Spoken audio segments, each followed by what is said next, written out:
And hello fellow techers, Space Bandit here with another episode of World of Tanks. And today guys, we are in the Russian tier 9 heavy tank Obj.257 and we are on map Malinovka. So, no artillery, I'm a mid-tier, tier 10 game. Now lately I've been showing you guys some really good games. But that's not what I'm really all about all the time. Not every game is great. Actually, many games are shit. And in many cases, you know, I get taken out early, I get shit on by artillery, or Death Star comes around the corner and hits the weak spot. And it happens. It happens to everyone, guys. So, I know that on every YouTube channel, World of Tanks, when you go and you see those fantastic games, and yeah, I get plenty of those, don't get me wrong, but from time to time I get shit games just like this. Now I'm not gonna show you a game where I die in the first minute because it will serve no purpose. I mean, there's nothing to talk about. Get taken out, you get taken out. It is what it is. You go back to the garage, you pack it up, pack your bags, go crying to your daddy, and hop into another tank and start playing. No, this game is a little bit different. Why is it different? First of all, because it starts really shit. I mean, it's probably, the start to this game is probably, you know, like 10% of my games. It happens, right? But then it finishes completely differently. So, now, if you guys know Malinovka, the most important areas of this map are the hill, is the first thing. So if I'm in a heavy tank, I'll always try to come and brawl for the hill. The second very important part of this map is the center of the map, especially area that's D6, D8, and E7. And it looks like in this game there are a lot of players that know exactly how to play this map, because if you are very aggressive, especially in location D6 where you see a medium tank there, it usually skews the results of the game dramatically. Like if there is this button over there, he is in a very aggressive position and he is spotting pretty much the entire team, entire green team, my team. So when I looked at this and I looked at distribution and see what was going on, I was convinced this game was over. So what I'm going to be showing you today is a game that falls maybe into 5% of games that you would win when situation like this develops. So our team is going to get control of the hill, which is an important spot, don't get me wrong. It's a very important spot because it's a high ground. But if you don't have control of the map, it's very rarely that you can win this game.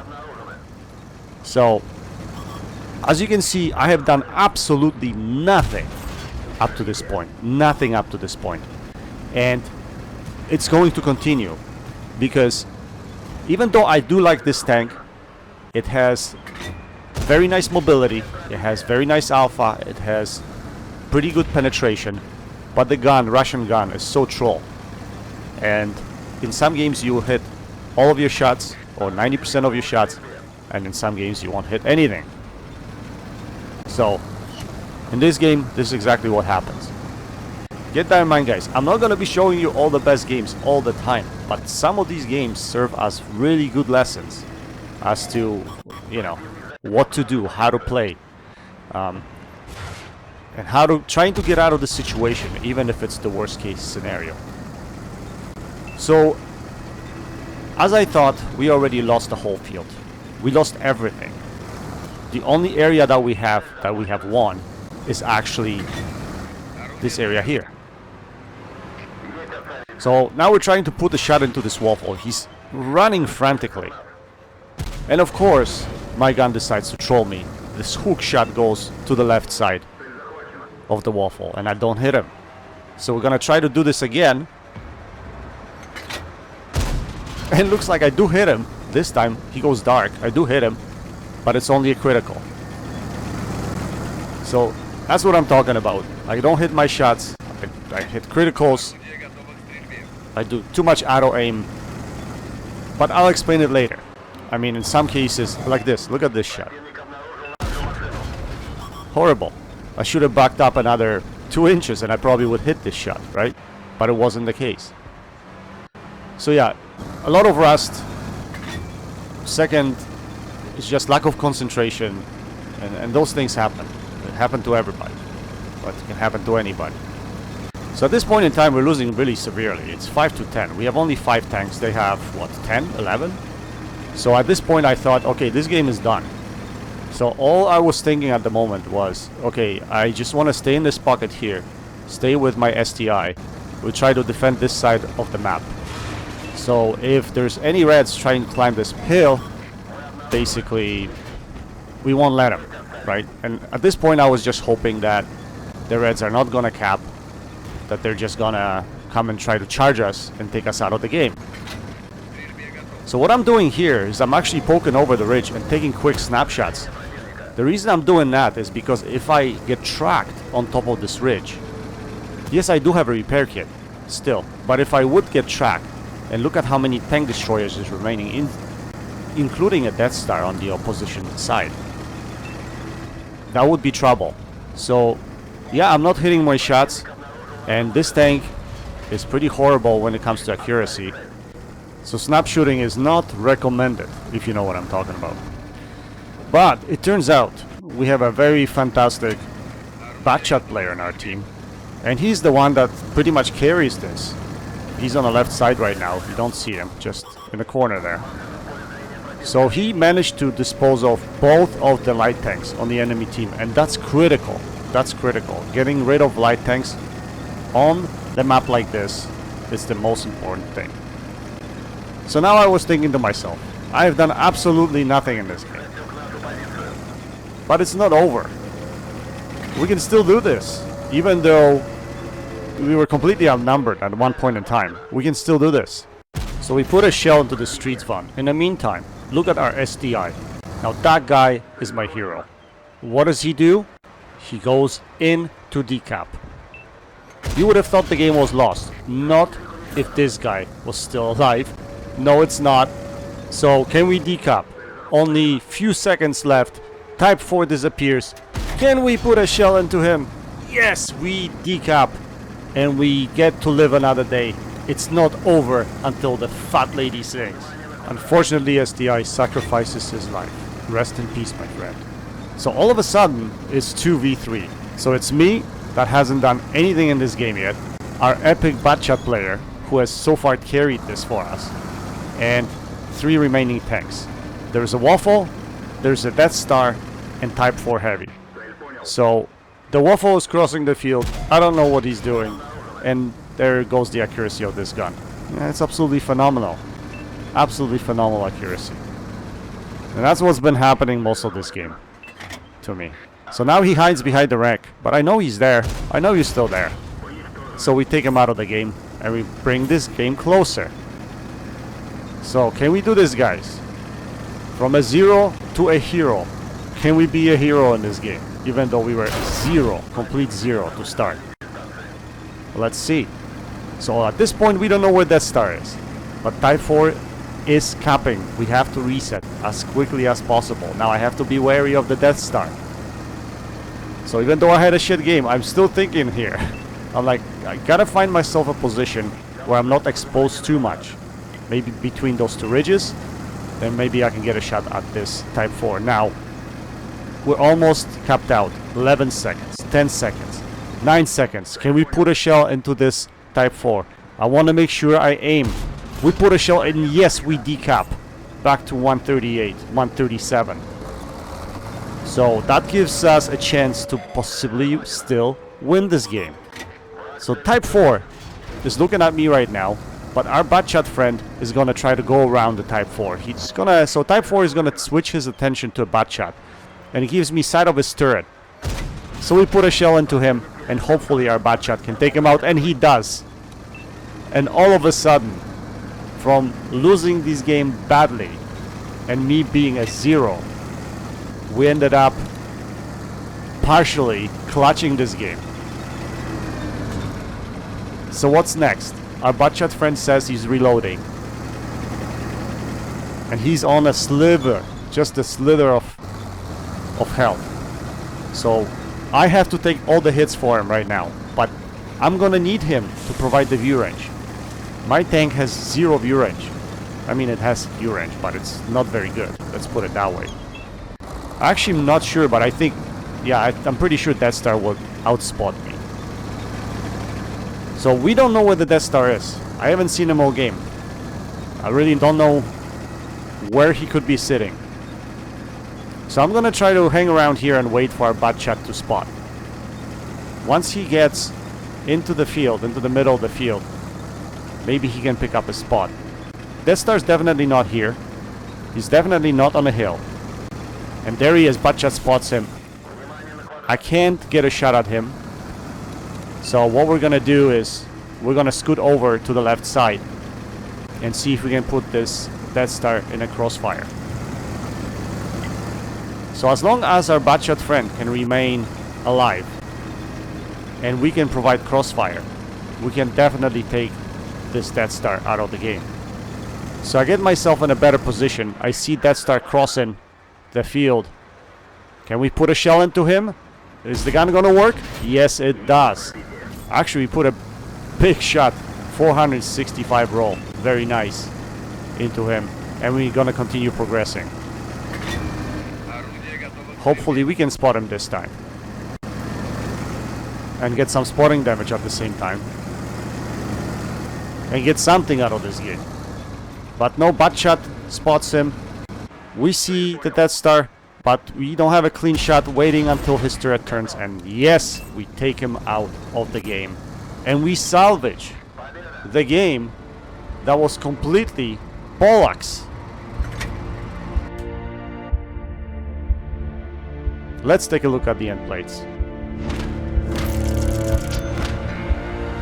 So we still managed to make some credits, 280, even though we shot plenty of heat rounds.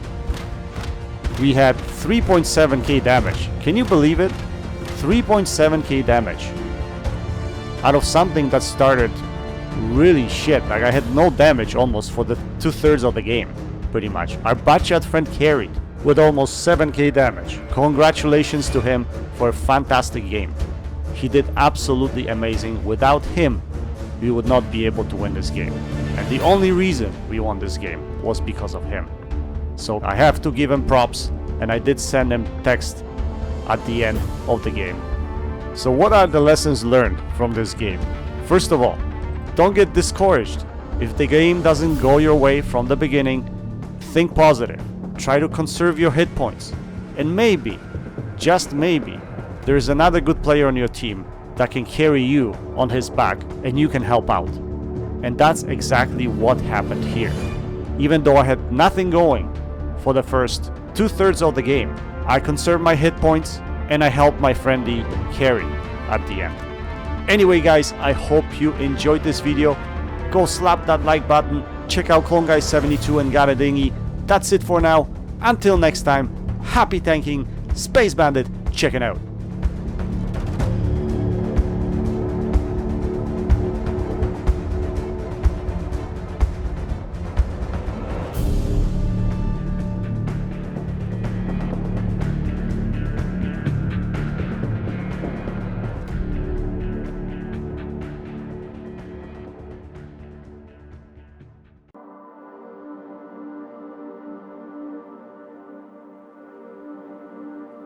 Well, I thought it would be it, but for those of you that decided to stick around still, I decided to put an extra bonus game in here. It actually is the game right after the last one I just showed you. It's a Class 1 mastery game, but I think it was interesting and came down to the wire. So initially I wasn't going to show it to you guys, but I changed my mind and I decided to throw it at the end of this video. So another fantastic matchup because there's no artillery, and I mentioned this many times before. When there's no artillery in the game, for whatever reason, the games are much closer, a lot closer. And I've noticed that, and I prefer it also because you don't have to worry about which positions to take, which are RD safe positions. In many cases, if you have to take RD safe positions, it throws off your game a little bit. So here you can be a little bit more aggressive, take different positions, right? So it's always nicer. It would be nice if Wargaming could consider an RD free mode. I know it's not going to happen, and I know a lot of you would argue that RD is still needed for the game. Maybe it is, but from my perspective, I would love to see it. And at the end, I would love to see what is their breakdown as to how many players actually play in the RD free mode and how many players play in the other modes. So anyway, it's just on my wish list. I know it's never gonna happen, and I do play RD on occasion as well. So anyway, wishful thinking, guys. But anyway, let's get into this game. And I think there's some good lessons in this game, so we can put out some, you know, make some pointers here and there. As you noticed, our team mostly pushed the 2-line, and they're going on the other side of the field. Only 5 tanks on this side. We have 1 destroyer that's supporting the base, 3 heavy tanks, and a light tank. So I found myself a nice hold-down position.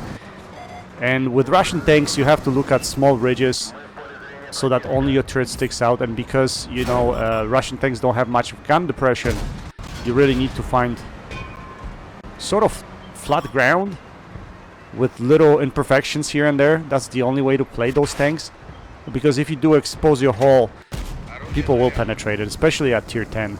And I'm a bottom tier here again in this game. Actually, no, mid tier. I'm a mid tier in this game. But and again, another thing with Russian guns is, you know, the troll nature.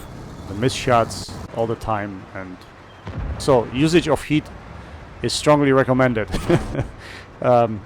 As I would say, because, you know, if you hit with heat... Although in this case, I tried to hit Yak Tiger with heat and I still didn't pen him, so... And I do get pen in my Capola. Very narrow shot. Yak Tiger puts into me.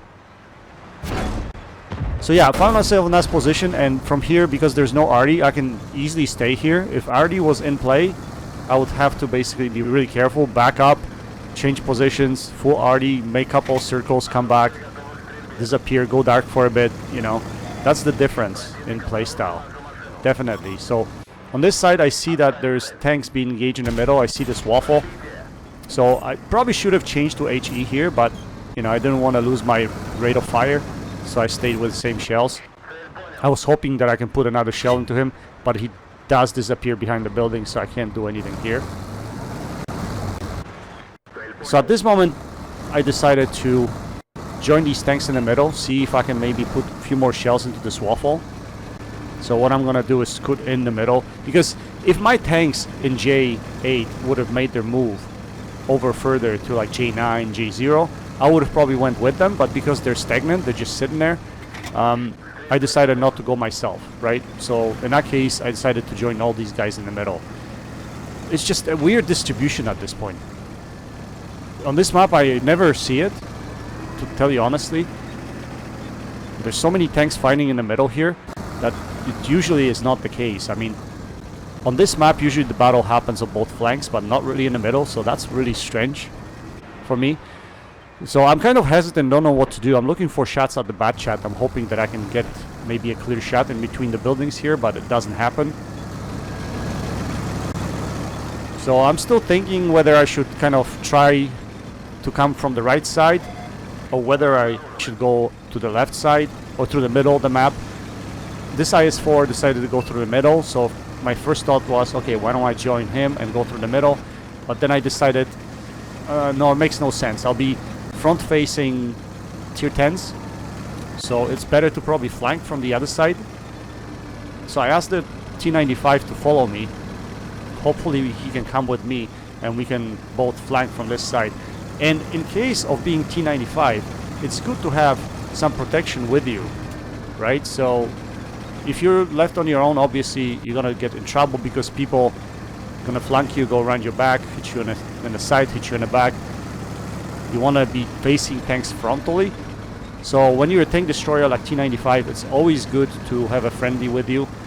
Either a light tank, medium tank, or heavy tank. Something with a turret that can help you, you know, with these guys that are trying to flank you. So here we see this 50 TP. I don't have a gun depression here, that's why I'm kind of rolling that way. I was trying to get a little bit more gun depression, but I noticed that he's not looking at me, so I can easily aim here slowly and put a shell into him. He's gonna realize now that someone's shooting him from behind, so he's gonna push forward towards a bunch of green tanks, and I don't think that was the right decision, to be honest. And I knew that was gonna happen. I mean, he should have probably just backed out, faced one gun instead of 2 or 3, so he dies there. So I decided to come around here, but all of a sudden E50 shows up. So it's gonna be 1v1 showdown with the E50. Fortunately for me, it turns out that this E50 player is not a very good player. E50 is so much better than the way this guy plays it. If I was facing Obj.257, I would have no problem dispatching off Object. He should have been shooting his APCR shells here as well, because he's bouncing off of me, he cannot penetrate me. He's not aiming his shots really well either, so this is a very easy kind of play for me. He's showing me his sight. I don't even have to aim, all I have to do is hit him. So that's why I'm not even aiming, I'm just auto-aiming. So I decided to continue here, but all of a sudden, in a split second, T-57 is going to show up, and I was like, uh-oh, that is not good, and he's firing heat. So yeah, I'm backing up as quickly as I can. Fortunately, there's a tank destroyer that shows behind me. I thought it was the T-95, but it turns out to be something else. Here, I don't understand how this shot doesn't penetrate him. It just tracks him. I should have probably aimed it instead of just auto-aiming. So I know I can put one more hit into him. So I'm going to come around and do that. But now, when my reload is done, I'm pretty sure he's going to reload at the same time. So I can't really poke out no more. I'm a 2-shot to him. I should have probably been more mindful as to what tank destroyer is behind me and looked back to see health status of the tank destroyer, and I didn't. So he was a 2-shot as well. So T-57 is going to put 2 shots into him, and now he's going to come after me, unfortunately. So I managed to put 1 shot into him. I track him, but yeah, he takes me out of the game. So in retrospect, I think I should have done a bit differently. First of all, I should have checked the health status of my tank destroyer to see if he was 1-shot, 2-shot, maybe take a different position. Second, I could have probably went behind the wreck of the E50 to try to get myself more of a hold down position and then force the T-57 to hit me in a capolas. But I didn't do that, and that was my mistake. And I thought it was T-95 that was following me, but he wasn't. He actually went the other way, so I don't understand why he went on his own over here. Because he's isolated now, and you're gonna see there'll be 2 medium tanks that just gonna overcrowd him, and he's gonna get taken out of the game. So he's doing the right thing. He's just facing the one of them, because I mean, if you switch your attention, then what's gonna happen is, you know, I mean, it doesn't matter. I guess if you're looking at one of them, the other one is going to put shells into you. What you want to do is you want to take away the higher alpha at this point in time. So I think he was doing the right thing. Now he changes his focus to this Trinity. But Indian Panzer has a higher alpha, so I would probably face him and ignore the Trinity at this point in time. I guess not only higher alpha, I would assume you should be basically facing the tank with higher rate of fire, I guess. If you know what the tank's rate of fire is. But I think in this case I would be facing the Indian Panzer. Anyway, so he gets taken out of the game, and now the last 2 tanks remaining, I think one is a Tortoise and the other one is the IS-4 that was with me earlier on the other side of the map. So they're just being very, very slow here, very cautious. They're not really doing much. So I'm going to point out some of the mistakes that these guys make.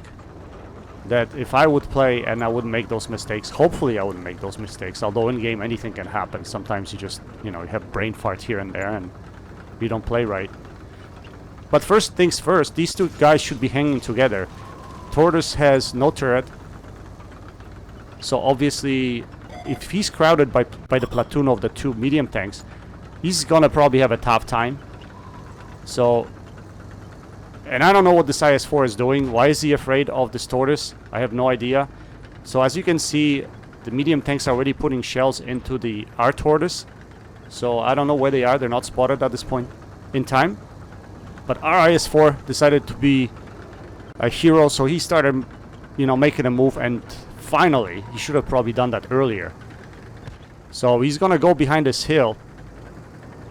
At the same time, he's gonna leave his tortoise in the dust. So tortoise is isolated at this point in time. Remember that.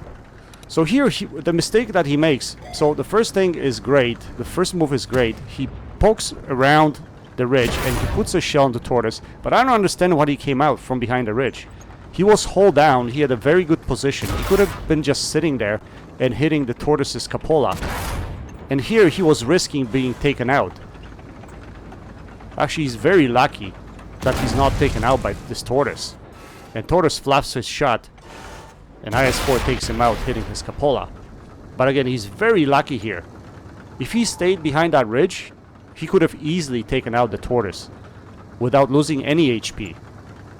So now, our tortoise is being run over by the 2 medium tanks. And IS-4 seems like he doesn't have a shot at any of these medium tanks.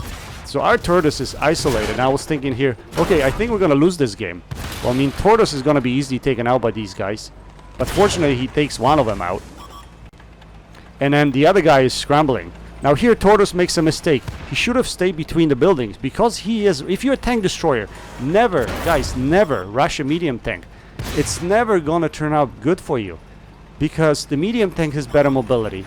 And he will go around your back and shoot you in the ass. So never, ever charge a medium tank. Luckily, our IS-4 comes to help. And he takes out the medium tank. So we win, barely win this game. I don't know how many HP IS-4 had, but it was minimal. So let's look at the end plates now. I got out of the game earlier because T-57, you know.